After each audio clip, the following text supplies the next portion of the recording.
You hear fists on the door before sunrise. A voice in the hallway says, "Police, open up." Then another word cuts through the apartment. Immigration. Inside, everyone freezes. The chain lock is still on. Someone asks if they have a warrant. A paper appears at the window or slides toward the door, but you cannot read it clearly. This is the moment that matters. Not later, not after the door opens, because opening it, stepping outside, or answering the wrong question can change everything. The most dangerous mistake is assuming the word warrant always means the same thing. I am a lawyer, and I want to be clear. This is general information, not legal advice for your specific case. But at the door, you need a simple test. Keep the door closed. Ask them to show the document through a window, under the door, or on a phone camera. Look at who signed it. Do not consent to entry if the paper does not give them that power, and you can stay silent. The title is not enough. A paper can say warrant and still not be a judge's warrant. Immigration officers often carry administrative warrants issued inside Homeland Security. So what is the one word you are looking for when that paper appears? The word is judge. Look near the signature line. Not the big title at the top, not the seal, the signature line. You are looking for words like United States District Judge, Magistrate Judge, or another clear judicial title. That matters because a judge is outside the enforcement agency. A judge is supposed to be a neutral court officer. Immigration and Customs Enforcement is not neutral in that moment. They are the agency trying to get inside. So here is the split. If the paper is signed by a judge or magistrate judge, it may be a judicial warrant. That can carry authority a person at your door does not have on their own. If it is signed by an immigration officer, deportation officer, field office director, or Department of Homeland Security official, it may still say warrant. But for home entry, that is generally not enough without your consent. The reason is the Fourth Amendment. The home gets special protection. The government usually needs consent or valid judicial authority to cross that line. But even a judge's signature is not the whole story, because the paper also has to match the place and person. Do not open the door to inspect the paper. That is the move. Not because you are hiding, because the doorway is the line everyone may argue about later. Say it calmly. Please slide the warrant under the door. If there is a window, say, please hold it up to the glass. Then stop talking. You are not required to reach through the crack. You are not required to step outside. You are not required to unlock the door so they can just show you something. Once you have the paper, check only the basics. Look for the signature. Look for your exact address. Look for the name of the person they are seeking. Then look for what the document actually authorizes. Entry, search, arrest, or something else. And while you are doing that, keep your words clean. I do not consent to entry. I want to speak to a lawyer. No arguing, no explaining, no volunteering names. Fear makes people overtalk, and overtalking creates openings. Gestures matter too. Opening the door, stepping aside, waving someone forward, even saying okay at the wrong moment may later be described as consent. So make the record simple. Closed door, clear sentence. Paper under the door. Now comes the part ICE paperwork often blurs: arrest warrant, search warrant, removal order. These are not the same thing.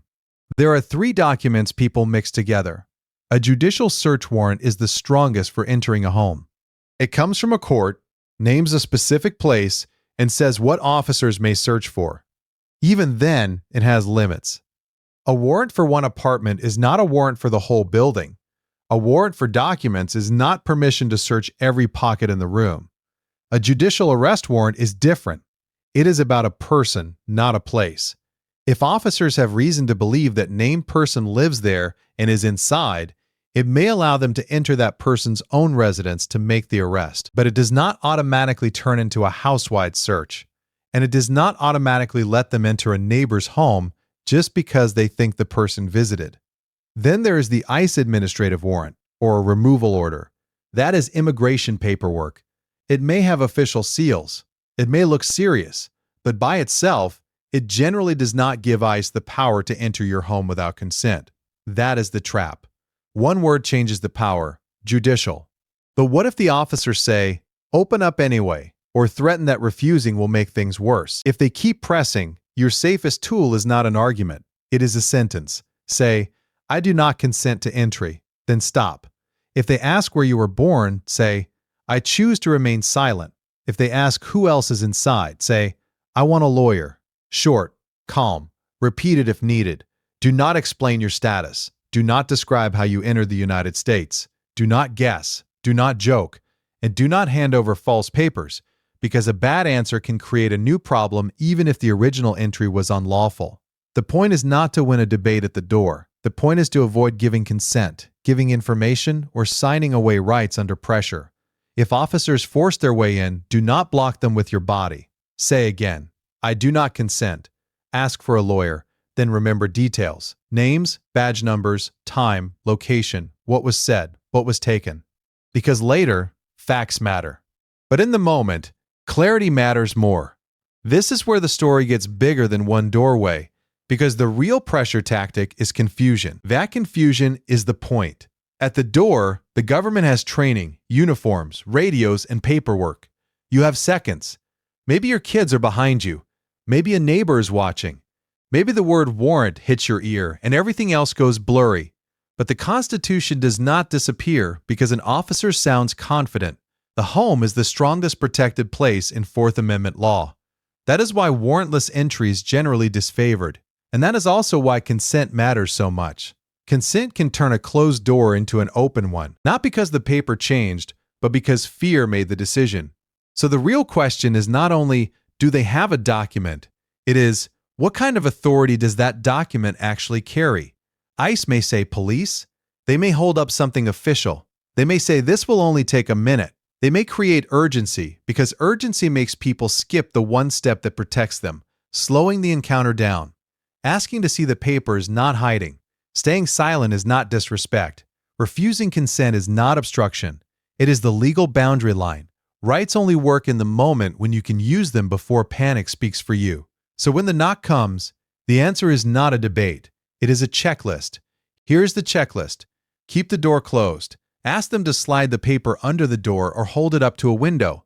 Do not open the door to inspect it. Then look for the word that matters. Judge. A judicial warrant is signed by a judge or a magistrate judge. That is different from ICE administrative paperwork, even if it looks official and even if it says warrant across the top. Check the address. Check the name. Check what the paper actually authorizes. If it is not signed by a judge or it does not authorize entry into your home, say it clearly. I do not consent to entry. If agents enter anyway, do not fight them. Do not block them. Say again, I do not consent. Then remain silent, ask for a lawyer, and write down what happened as soon as it is safe. Rights only protect you in the moment if fear does not speak first. Save this. Share it with family. Write a lawyer or trusted contact's number on paper, not just in your phone. And in the comments, type the sentence you would use at the door. I do not consent to entry. Thank you for watching.